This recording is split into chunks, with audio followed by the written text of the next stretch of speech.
Hello વિદ્યાર્થી મિત્રો, તો આજે આપણે જોવાના છે સ્ટાન્ડર્ડ 12નું પહેલું ચેપ્ટર જે છે સપુષ્પી વનસ્પતિઓમાં લિંગી પ્રજનન. એ ચેપ્ટર આજે કવર કરવાના છે. ચેપ્ટરનું નામ છે કે સપુષ્પી વનસ્પતિઓમાં લિંગી પ્રજનન.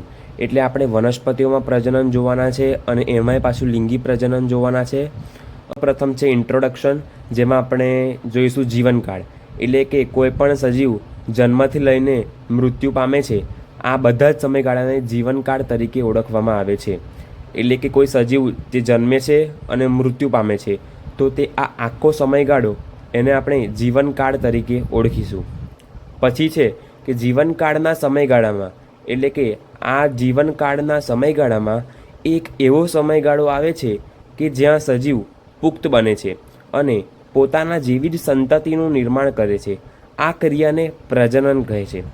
તો જો સમજાવો વિદ્યાર્થી મિત્રો કે આ જીવનકાળ દરમિયાન કોઈ એક એવો સમય આવે છે જે આપણે અહીંયા હાઇલાઇટ કર્યું છે કે આ સમયગાળા દરમિયાન વ્યક્તિ પુખ્ત બને છે અને પોતાના જેવો જ નવો સજીવ પેદા કરવા માટે સક્ષમ બને છે, એટલે કે પોતાના જેવી જ સંતતિનું નિર્માણ કરે છે. તો આ પ્રક્રિયાને આપણે પ્રજનન કહીશું.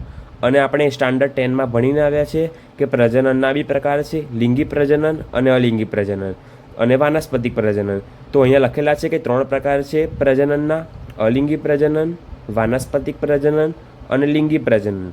તો અહીંયા આપણે જોવાના છે સપુષ્પી વનસ્પતિઓમાં લિંગી પ્રજનન. તો લિંગી પ્રજનનનો ટોપિક છે તેમાં આપણે જોઈશું કે લિંગી પ્રજનનમાં 3 ઘટનાઓ જોવા મળે છે. 3 ઘટનાઓ કઈ કઈ છે કે પૂર્વફલન, ફલન અને પશ્વફલન. હવે આપણે જોવાના છે કે પૂર્વફલન. આ પૂર્વફલનનો સમાવેશ લિંગી પ્રજનનના પ્રથમ ઘટનામાં થાય છે. તો સૌપ્રથમ જોઈશું આપણે કે આ પૂર્વફલનમાં કઈ કઈ ઘટનાઓ થાય છે. તો એમાં 2 પ્રક્રિયાઓ થાય છે. આ પૂર્વફલન છે તેમાં 2 પ્રક્રિયાઓ થાય છે. આ પ્રક્રિયાઓનું નામ આપીશું આપણે જન્યુઓનું જનન અને જન્યુઓનું વહન. તો તમે વિચારતા હશો કે આ જન્યુ જનન એટલે શું? તો જન્યુ જનન, જન્યુ એટલે નરજન્યુ અથવા તો માદાજન્યુ અને જનન એટલે નિર્માણની ક્રિયા. નર અથવા માદા જન્યુના નિર્માણની ક્રિયાને જન્યુ જનન તરીકે ઓળખવામાં આવે છે. તો અહીંયા આપણે લખેલું છે કે જન્યુ જનન. આ તબક્કામાં નરજન્યુ અને માદા જન્યુનું નિર્માણ થાય છે. એટલે આપણે જોયું કે જન્યુ જનન એટલે નર અને માદા જન્યુઓનું નિર્માણ. પછી છે આપણે બીજો તબક્કો, મતલબ કે બીજી પ્રક્રિયા, જેને કહેવાય છે જન્યુઓનું વહન. એટલે કે અહીંયા જે નિર્માણ પામેલા જન્યુઓ હતા એ જન્યુઓનું હવે વહન થશે.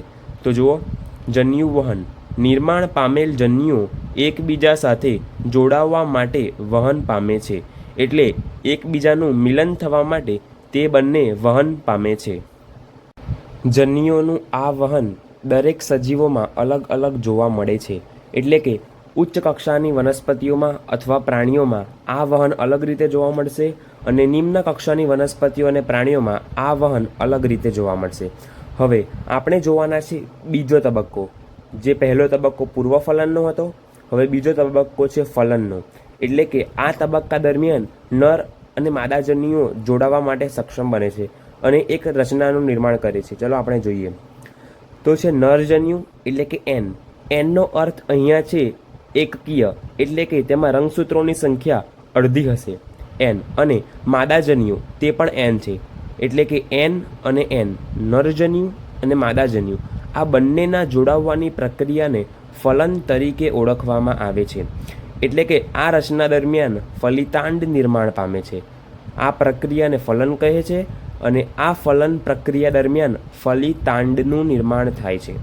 એટલે કે જો આપણે જોઈએ અહીંયા નરજન્યુ એટલે કે એકકીય, માદાજન્યુ એટલે કે એકકીય, એટલે એકકીય અને એકકીય એટલે કે નરજન્યુ અને માદાજન્યુ બંને જોડાઈને નિર્માણ પામે છે. એ રચના છે આપણી ફલિતાંડ. એટલે કે અહીંયાથી એન આવ્યો અને અહીંયાથી એન આવ્યો. આ એન અને એન જોડાઈને 2n એટલે કે દ્વિકીય રચનાનું નિર્માણ કરે છે. ત્રીજી ઘટના છે આપણી પશ્વફલન. એટલે કે આ ઘટનામાં 2 પ્રક્રિયાઓ થાય છે. આ પશ્વફલનમાં 2 પ્રક્રિયાઓ થાય છે: ફલિતાંડનું નિર્માણ અને ભ્રૂણ જનન. ભ્રૂણ જનન એટલે ભ્રૂણનું નિર્માણ. તો જો આપણે જોઈએ કે ફલિતાંડનું નિર્માણ એટલે કે નરજન્યુ અને માદાજન્યુના જોડાવાથી નિર્માણ પામતી રચનાને ફલિતાંડ તરીકે ઓળખવામાં આવે છે. ફલિતાંડ એ એક કોષીય રચના છે. એક કોષીય રચના છે અને દ્વિકીય એટલે કે 2n રચના ધરાવે છે. તો આપણે જોયું પશ્વફલનનો પહેલો તબક્કો ફલિતાંડનું નિર્માણ, પછી છે ભ્રૂણ જનન. ફલિતાંડ એટલે કે આ નિર્માણ પામેલી જે રચના હતી ફલિતાંડ, એનું કોષ વિભાજન શરૂ થાય છે.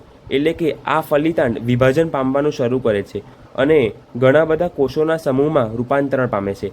આ ફલિતાંડ વિભાજન પામે છે અને ઘણા બધા કોષોમાં રૂપાંતરિત થાય છે. કોષોના આ સમૂહને ભ્રૂણ તરીકે ઓળખવામાં આવે છે. એટલે કે આ વિભાજન પામતી રચના ઘણા બધા કોષોમાં વિભાજન પામે છે, તેને આપણે ભ્રૂણ કહીશું. ભ્રૂણ નિર્માણની આ પ્રક્રિયાને આપણે ભ્રૂણ જનન એટલે કે ભ્રૂણ નિર્માણ તરીકે ઓળખીશું. તો વિદ્યાર્થી મિત્રો, આ ટૉપિકમાં તમને મજા આવી હશે. જો મજા આવી હોય તો લાઈક કરી દેજો, તમારા મિત્રોને શેર કરી દેજો. આવા જ અમેઝિંગ સ્ટડી રિલેટેડ વિડીયો જોવા માટે મળીએ આવા જ બીજા વિડીયોમાં. ત્યાં સુધી બાય.